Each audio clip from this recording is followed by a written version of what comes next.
السلام عليكم ورحمة الله وبركاته. பெருமானார் ஸல்லல்லாஹு அலைஹி வஸல்லம் அவர்கள் கூறுவார்கள், இன்ன துன்யா ஹுல்வத்துன் ஹதீரத்துன், நிச்சயமாக இந்த துன்யா என்பது அது பசுமையானது, இனிப்பானது. ஃபமன் அஹதஹா பிஹக்கிஹா, இந்த துன்யா ரொம்ப பசுமையானது தான், இனிப்பானது தான். ஆனால் அதை யார் முறையாக எடுத்துக்கொள்கிறார்களோ, எந்த முறையில் அதை எடுத்துக்கொள்ள வேண்டுமோ அந்த முறையில் ஒருவர் எடுத்துக்கொள்கிறார் என்றால், பாரக்கல்லாஹு லஹு ஃபீஹா, அதிலே அவருக்கு அல்லாஹ் பரக்கத் செய்து விடுவான். இந்த உலகத்தில் அல்லாஹ் மனிதருக்கு தேவையான எல்லா அம்சங்களையும் அல்லாஹ் தந்திருக்கிறான். அது உணவுகளை தந்திருக்கிறான், ரிசுக்குகளை கொடுத்திருக்கிறான், பணம் காசுகளை கொடுத்திருக்கிறான். நாம் அனுபவிப்பதற்கு தேவையான, வாழ்க்கைக்கு தேவையான அனைத்தையும் வழங்கி இருக்கிறான். ஆனால் அது நமக்கு முறையாக நமக்கு வர வேண்டும். முறை தவறி நமக்கு வந்துவிட்டால் அதிலிருந்து பரக்கத்து எடுபட்டு போய்விடும். முறையாக வருகின்ற பொழுது அல்லாஹு தஆலா அந்த காசு பணத்தில், அந்த பொருட்களில் அல்லாஹ் பரக்கத்தை செய்து விடுகிறான். இன்றைக்கு சம்பாதிக்கிறதுக்கு பல வழிகள் இருக்கிறது. ஆனால் எதில் பரக்கத்து இருக்குது அப்படின்னு சொன்னால், ஹலாலான சம்பாத்தியத்தில் தான் அல்லாஹ் பரக்கத்தை வைத்திருக்கிறான். ஒருத்தர் நிறைய சம்பாதிக்கிறாரு, ஆனால் அது ஹராமாக இருக்குது. ஒருத்தர் ஏதோ கொஞ்சமாக சம்பாதிக்கிறாரு, ஆனால் ஹலாலான வழியில் சம்பாதிக்கிறாரு அப்படின்னா, அல்லாஹு தஆலா அந்த கொஞ்சமாக சம்பாதிக்கக்கூடிய அந்த செல்வத்தில் தான் அல்லாஹ் பரக்கத்தை வச்சிருக்கிறான். ஏன்னா அது ஹலாலான முறைப்படி வந்த பொருளாதாரம். ஸல்லல்லாஹு அலைஹி வஸல்லம் அன்னவர்கள் ஒரு ஹதீஸில் சொல்வார்கள், இன்ன ஜிப்ரீல் அலைஹிஸ்ஸலாத்து வஸ்ஸலாம் அல்கா ஃபீ ரௌஇ அன்ன அஹதம் மின்கும் லை யஹ்ருஜ மினத் துன்யா ஹத்தா யஸ்தக்மில ரிஸ்கஹு.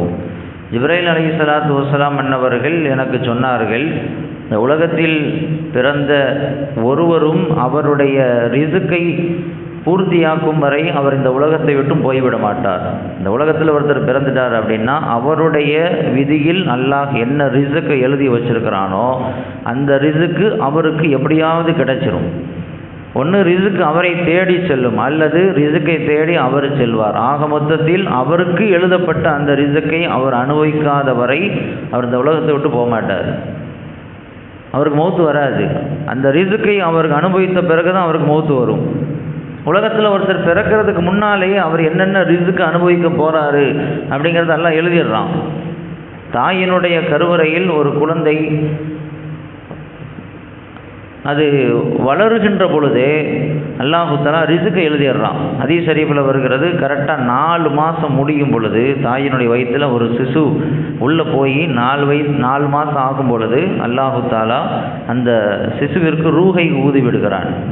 மலக்கின் மூலமாக ரூஹ் ஊதப்பட்ட பிறகு 4 விஷயங்கள் அங்கே பதிவு செய்யப்படுகிறது. ஒன்று, அந்த குழந்தை என்னென்ன அமல்கள் செய்யும், என்னென்ன காரியங்கள் அது பிறந்த பிறகு மௌத்து வரைக்கும் அது செய்யும் அப்படிங்கிறத அல்லாஹ் தஆலா பதிவு செஞ்சிடறான். ரெண்டாவது, அதனுடைய ரிஸ்க்கு, அது என்னென்ன ரிஸ்க்குகளை அது பெற்றுக்கொள்ளும், அது சாப்பிடும், அது அனுபவிக்கும் அப்படிங்கிறத அல்லாஹ் தஆலா பதிவு செஞ்சிடறான். எத்தனை நாட்கள் இந்த உலகத்தில் வாழும், எத்தனை வருஷம் அது உலகத்தில் இருக்கும் அப்படிங்கிறத அல்லாஹ் பதிவு செஞ்சிடறான். நாலாவது, அது நல்ல குழந்தையாக இருக்குமா அல்லது கெட்ட குழந்தையாக இருக்குமா, அது சீதேவியா மூதேவியா அப்படிங்கிறது அல்லாஹ் தஆலா அந்த 4 மாதத்திலேயே அல்லாஹ் பதிவு செஞ்சிடறான். அதுக்கு பிறகு தான் குழந்தையை பிறக்குது. அப்போ ரிஸ்க்கு ஒரு மனிதருக்கு பிறப்பதற்கு முன்பே முடிவு செய்யப்பட்டு விடுகிறது. அப்போ ரிஸ்க்கு எப்படியாவது நம்மை தேடி வந்துவிடும். அந்த ரிஸ்க்கை நாம் அனுபவிக்காத வரை அல்லாஹ் நமக்கு மௌத்தை கொடுக்க மாட்டான்.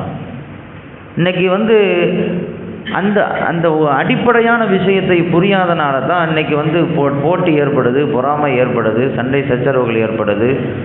ஏதாவது கிடைக்கலன்னா அதை பற்றி நாம் கவலைப்படுறோம், கைசேதப்படுறோம். ஏன் அப்படின்னு சொன்னால், அந்த ரிஸ்க்கு நமக்கு கையில் கிடைக்கல, நம்ம விட்டு தவறி போயிடுச்சு அப்படின்னா அது நமக்கான ரிஸ்க் இல்லைன்னு விளங்கணும். அது நம்ம விளங்குறது இல்லை. நம்ம கையில் கிடச்சிருச்சுன்னா அது நமக்குன்னு எழுதப்பட்ட ரிஸ்க்கு. நம்ம விட்டு போயிடுச்சு அப்படின்னா அது நமக்கான ரிஸ்க் இல்லை, அவருக்கான ரிஸ்க்கு அப்படின்னு நம்ம விளங்கணும். அந்த ஒரு விளக்கம், அந்த புரிதல் நமக்கு இருக்கிறது இல்லை. அதனால தான் கவலைப்படுறோம். நமக்கு வர வேண்டிய ஆர்டர் அவருக்கு போயிடுச்சு, நமக்கு வர வேண்டிய கஸ்டமர்கள் அங்கே போயிட்டாங்களே அப்படின்னு கவலை வருதா இல்லையா? ஏன் கவலை வருதுன்னா, அந்த அடிப்படையான விஷயம் அந்த நேரத்தில் நமக்கு வர்றதில்லை. அந்த அடிப்படையை விளங்கிவிட்டால் கவலைகள் பட வேண்டிய அவசியம் இல்லை. வாழ்க்கை ரொம்ப ஹாப்பியாக இருக்கும், சந்தோஷமாக இருக்கும். ரொம்ப கவலையாக ஒருத்தர் இருந்தார், இப்ராஹிம் அதுகம் ரஹமத்துல்லாஹி அலைஹி. அவரை சந்தித்து கேட்டார்கள், என்னப்பா அப்படின்னு கேட்டாங்க. ரொம்ப கவலையாக இருக்குது, வாழ்க்கையில் ரொம்ப கஷ்டமாக இருக்குது அப்படின்னு சொன்னார். அப்போது அவங்க சொன்னாங்க, நான் ஒரு 3 கேள்வி கேட்குறேன், அந்த 3 கேள்விக்கு பதில் சொல்லும், அதுக்கு பிறகு உன் கவலை பறந்து போயிடும். முதல்ல கேட்டாங்க, எஜ்ரி ஃபி ஆதல் கவுனி ஷெய்குன் லா யுரீதுல்லாஹ், இந்த உலகத்தில் அல்லாஹ் நாடாதது எதுவும் நடக்குமா? அவர் சொன்னார், இல்லை, எல்லாமே அல்லாஹ் நாடியது தான் நடந்துகிட்டு இருக்குது அப்படின்னாரு. ரெண்டாவது கேட்டாங்க, அவ என் குசும் என் ரிசுக்கிக்க ஷெய்குன் கத்தரகுல்லாஹ், அல்லாஹ் உனக்குன்னு ஒரு ரிசுக்கு எழுதியிருப்பானா இல்லையா, அதில் ஏதாவது குறையுமா? அது ஏதாவது உன் ரிசுக்கு யாராவது எடுத்துகிட்டு போயிட முடியுமா? முடியாது அப்படின்னாரு. மூணாவது கேட்டாங்க, அவ என் குசுமின் அஜலிக்க லஹலத்துன் கதபகுல்லாஹ், அல்லாஹ் உன்னுடைய விதியில் எழுதிய உன்னுடைய ஆயுள் காலமாக அல்லாஹ் பதிவு செய்து விட்ட அந்த ஆயுள் காலத்தில் ஒரு நிமிடமாவது குறைய முடியுமா? அவர் குறையாதுன்னாரு. அப்போ எதுக்குப்பா கவலைப்படுற? உனக்குன்னு எழுதப்பட்ட ரிஸ்க் உனக்கு வந்துடும், உனக்குன்னு எழுதப்பட்ட ஆயுள் காலத்தில் நீ வாழ போகிற, அல்லாஹ் நாடாதது எதுவும் உலகத்தில் நடக்க போகிறதில்ல. அப்போ எதுக்கு கவலைப்படுற? உனக்குன்னு ஒன்று வந்துருச்சுன்னா அது உன்னுடைய ரிஸ்க்கு, அல்லாஹ் நாடி இருக்கான், அல்லாஹ் உன் தலைவீதியில் எழுதியிருக்கிறான். உன் கையிலேருந்து ஒன்று தப்பி போயிடுச்சா, அது உனக்கான பொருள் அல்ல, அது வேறொருத்தருக்கான ஒன்று அப்படின்னு விளங்கிக்கோ. அப்போ உனக்கு நீ கவலைப்பட வேண்டிய அவசியம் இல்லையா அப்படின்னு சொன்னாங்களாம் இப்ராஹிம் அதுகம் ரஹ்மத்துல்லாஹி அலைஹி. அப்போ அதனால் ரிஸ்க்கு யார் யாருக்கு அல்லாஹ் எதை எழுதியிருக்கிறானோ அது அவருக்கு கரெக்டாக போய் சேர்ந்துடும். அதை விளங்கிட்டோம் அப்படின்னா நான் வாழ்க்கையில் ரொம்ப மகிழ்ச்சியாக இருக்க முடியும். ஹலாலான சம்பாத்தியங்கள் இன்றைக்கு கொஞ்சம் தாமதமாகும், கொஞ்சம் லேட்டாகும். கொஞ்சம் பொறுமையாக இருந்தோம் அப்படின்னா ஹலாலாக அல்லாஹ் கொடுத்துருவான். இன்றைக்கி நம்ம என்ன செஞ்சிடறோம் அப்படின்னா அவசரப்படுறோம், சீக்கிரமே பணம் காசுகளை சம்பாதிக்கணும், சீக்கிரமே பெரிய ஆள் ஆயிடணும், சீக்கிரமே பெரிய இடத்துக்கு போயிடணும் அப்படின்னு அவசரப்படுறதுனால தான் இன்றைக்கி ஹராமில் போய் விழுந்துடுறோம். கொஞ்சம் பொறுமையாக இருந்தோம் அப்படின்னா அல்லாஹ் ஹலால்லையே அல்லாஹ் பரக்கத்தை கொடுத்துருவான். அதற்கு அலி ரலியல்லாஹு தஆலா அன்ஹு ஒரு நாள் பள்ளிக்கு தொழுகைக்கு வந்தாங்க. தொழுகைக்கு வரும்பொழுது ஒரு குதிரையிலேயோ ஒட்டகத்திலே வந்தாங்க. வந்துட்டு உள்ளே தொழுகணுமா இல்லையா, உள்ளே தொழுகிறதுக்கு முன்னால் அந்த ஒட்டகத்தை வெளியே ஒரு சின்ன பையன் நின்றுட்டு இருந்தான், அவர்கிட்ட கொடுத்துட்டு போனாங்க. இதை பார்த்துக்கப்பா, நான் தொழுதுட்டு வர்றேன் அப்படின்னாங்க. அது வெளியே உள்ள அந்த பொருள் பாதுகாப்பாக நிற்குதுன்னு சொன்னால் தான் நம்ம தொழுகையில் ராகத்தாக தொழ முடியும். வெளியே ஒரு பொருள் சாவி போட்டாமல் ஒரு பைக்கை நிப்பாட்டி வந்துட்டோம் அப்படின்னா தொழுகையில் பூரா அந்த எண்ணெய் தான் நிற்கும். பைக் ஒழுங்காக நிற்குமோ, எவனோ தூக்கிட்டு போயிட்டானோ அப்படின்னு அந்த எண்ணமே தான் நின்றுட்டே இருக்கும். அப்போ அந்த தொழுகையில் அந்த கவனம் போயிடக்கூடாது அப்படிங்கிறதுக்காக அந்த ஒட்டகத்தை ஒரு ஆளுடைய கையில் கொடுத்து, இதை பார்த்துக்கப்பா, நான் தொழுதுட்டு வாங்கிக்கிறேன் அப்படின்னு சொல்லி கொடுத்துட்டு வந்தாங்க. அவர் சரி நான் பார்த்துக்கிறேன், நீங்கள் தொழுதுட்டு வாங்க அப்படின்னாரு.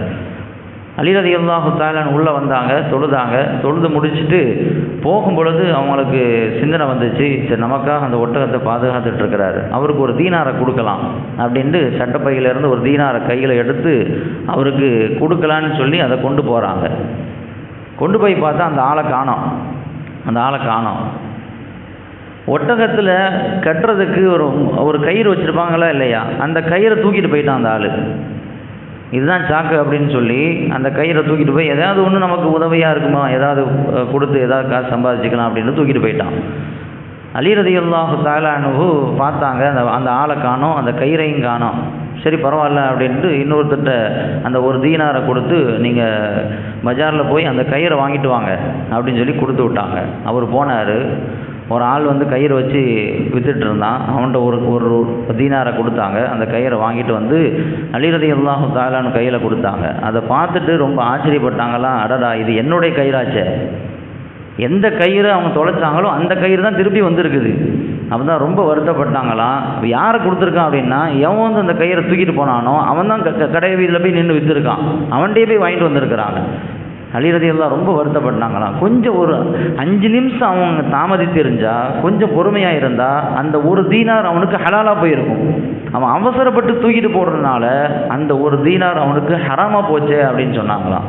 இப்படி தான் நம்ம வாழ்க்கையில் கொஞ்சம் அவசரப்பட்டுறோம், சீக்கிரமாக அதை அடைஞ்சிக்கணும் அப்படின்னு நினைக்கிறோம். அப்படி நினைக்கிறதுனால என்ன ஆகுது அப்படின்னு சொன்னால், ஹராமில் போய் விழுந்துடுறோம், அனுமதிக்கப்படாத விஷயங்களில் போய் நம்ம மாட்டிக்கிறோம். அதனால் நம்முடைய தொழுகை வீணாக போயிடுது, துவாக்கள் கபூலாகாமல் போயிடுது, வாழ்க்கையில் பரக்கத்தையும் தொலைச்சிட்றோம். அதனால் ஹலாலாக இருக்க வேண்டும் என்பதை ரொம்ப உறுதியாக இருக்க வேண்டும். அதுதான் பரக்கத்தை பெற்றுத்தரும். அல்லாஹ் ரப்புல் ஆலமீன் நம்முடைய ஒவ்வொரு ரிஸ்க்கும் உணவும் பொருளாதாரமும் ஹலாலாக இருப்பதற்கு அல்லாஹ் தௌஃபீக் செய்வானாக. வா ஆகிரு தஅவானா அல்ஹம்துலில்லாஹி ரப்பில்